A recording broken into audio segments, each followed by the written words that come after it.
बिस्मिल्लाहिर्रहमानिर्रहीम। अस्सलाम वालेकुम।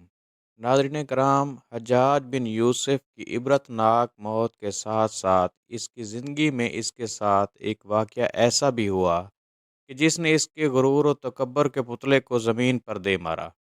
इस ज़माने में नुमान नामी शख्स की एक इंतहाई हसीन और जमील बेटी थी। इसका नाम हिंदा था। वो एक गरीब लड़की लेकिन अपने हुस्न में बेमिसाल थी। कहा जाता था कि पूरे मुल्क के अरब में इस जैसी खूबसूरत औरत ना थी। हज्जाज ने जब इस लड़की की शोहरत सुनी तो इसके दिल में इससे मिलने का इश्तियाक पैदा हुआ। इसने अपने कारिंदों के ज़रिए इससे मिलने की सूरत बना ली। जब हज्जाज की नज़र हिंदा पर पड़ी तो वो पहली नज़र में ही इस पर आशिक हो गया। जहाँ देखता उसे हिंदा का चेहरा नज़र आता। चुनाचे हज्जाज ने हिंदा को हासिल करने की कोशिशें शुरू कर दीं। जल्द ही 2000 दिरहम के इवज़ दोनों का निकाह हो गया और हिंदा हज्जाज के महल में आ गई। शुरुआत में हज्जाज हिंदा का बहुत ख्याल रखता और इस पर जान निछावर करता। हिंदा किसी दौलतमंद घराने से ना थी। हज्जाज से निकाह के बाद वह दौलत में खेलने लगी और उसे हर तरह का सुकून मुयस्सर आ गया। दिन गुज़रते रहे। रफ्ता रफ्ता हज्जाज का गुस्सा और ज़ालमाना खसलत इसकी मोहब्बत पर गालिब आ गई। अब वो हिंदा से भी इस तरह पेश आने लगा जैसे वो दूसरों से सलूक रवा रखता था। हिंदा इसकी इस हरकत पर रंजीदा रहने लगी। आहिस्ता आहिस्ता इसके दिल से हज्जाज की मोहब्बत ख़त्म होने लगी और वह हज्जाज को अपने लिए एक मुसीबत तस्वर करने लगी।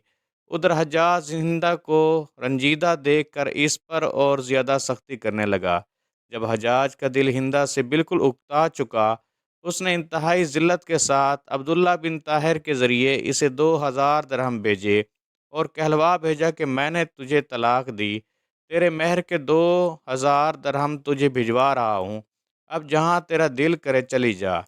हिंदा नामी औरत सिर्फ अपने हुस्न और जमाल में ही शोहरत याफ्ता ना थी, बल्कि अपनी सीरत व फसाहत व बलागत और गैरत में भी बेमिसाल थी। जब उसने अब्दुल्ला बिन ताहिर की ज़बानी ये पैगाम सुना, फ़ौरन बोल उठी, ऐ कासिद, तेरी ज़ुबान मुबारक हो, तूने मुझे बड़ी जाँ फ़िज़ा खुशखबरी सुनाई है। मेरी खुशकिस्मती इससे ज़्यादा क्या हो सकती है कि मैंने एक बदमिजाज और खूंखार आदमी की कैसे आज़ादी पाई है। ये 2000 दरहम जो उसने मेरे लिए भेजे हैं, इस खुशखबरी सुनाने के इवज़ मैं तुझे बख्शती हूँ। ये तेरा इनाम है। तलाक के बाद हिंदा इस महल को छोड़कर अपने आम से घर में चली गई। किस्मत का करना ऐसा हुआ कि कुछ अरसा बाद खलीफा अब्दुल मालिक बिन मरवान ने उसे निकाह का पैगाम भेजा, लेकिन इसने इनकार कर दिया। खलीफा के इसरार पर इसने कबूल किया, लेकिन एक शर्त भी रख दी कि हमारा निकाह इस सूरत में हो सकता है कि जब मैं अपने मकान से जिस महल में सवार होकर आपके महल तक आऊँ, इसका सारबान हज्जाज बिन यूसुफ हो। जो शख्स ऊँट की रस्सी पकड़कर चलता है, उसे सारबान कहते हैं। खलीफा अब्दुल मालिक ने ये शर्त कबूल कर ली और इसी ख़त के साथ लिख भेजा कि हज्जाज हाकिम कूफा इस हुक्म की तामील करे। हज्जाज ने जब ये ख़त पढ़ा तो वो दम बखुद रह गया, लेकिन इसकी क्या मजाल थी कि खलीफा के हुक्म से इनकार करता। ना चाहते हुए भी रवाना होकर हिंदा के मकान पर पहुंचा।